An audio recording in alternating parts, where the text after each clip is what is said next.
extraordinary efforts, I want to turn now to disability support workers.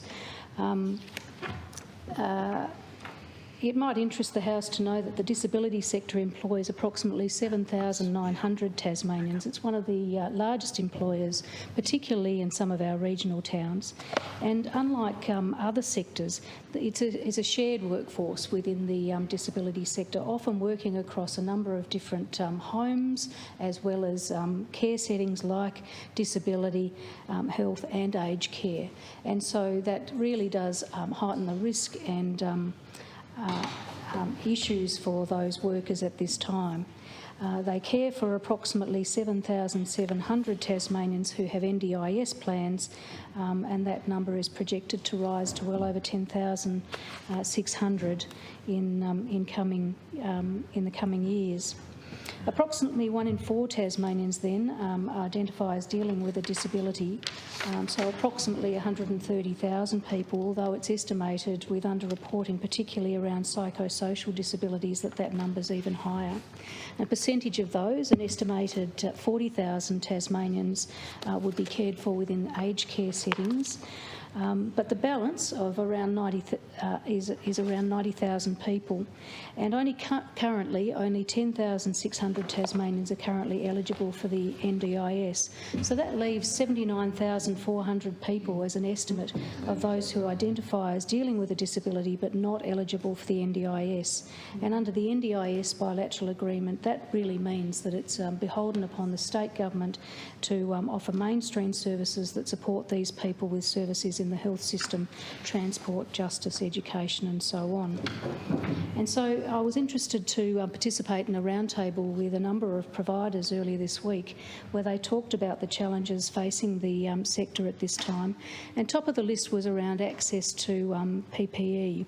In particular, they talked about the guidelines for operation and access, training and use of PPE, focusing particularly on health and aged care workers and their understanding of that, given that these workers are at the front line. But disability workers are at the front line too, Madam Speaker, and they feel ignored, and they feel that they should be dealt with on the same basis as these other core frontline sectors. 15 providers also said that they'd tried to access the National Stockpile Initiative, but that they weren't receiving a response, and they certainly weren't being responded to as a matter of priority, and so they were having to go to extraordinary lengths like accessing equipment through eBay and shiploads, which really isn't on. They talked about access to COVID-19 testing as a priority, and they were particularly keen for their workers to be able to access that testing even before symptoms are being seen. And I think as we seek to increase the testing prevalence within the state, that would be a sector that would welcome that particular measure.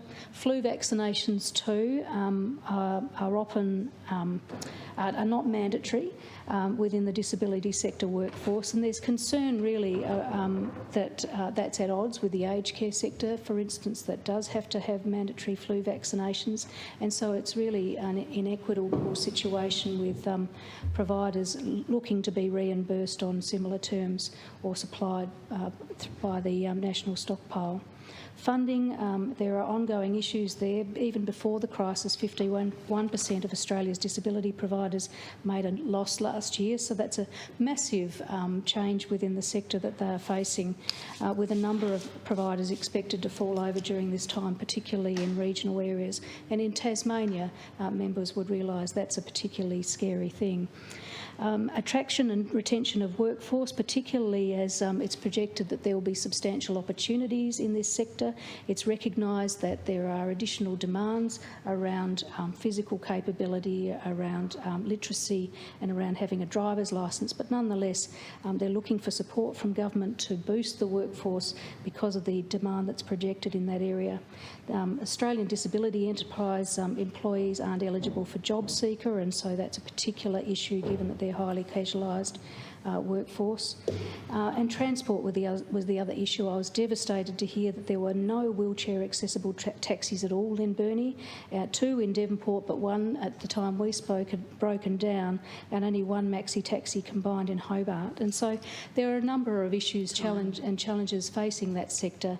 And so a shout out to disability support workers, to providers who are providing enormous support across the community to those Tasmanians most at need. Thank you.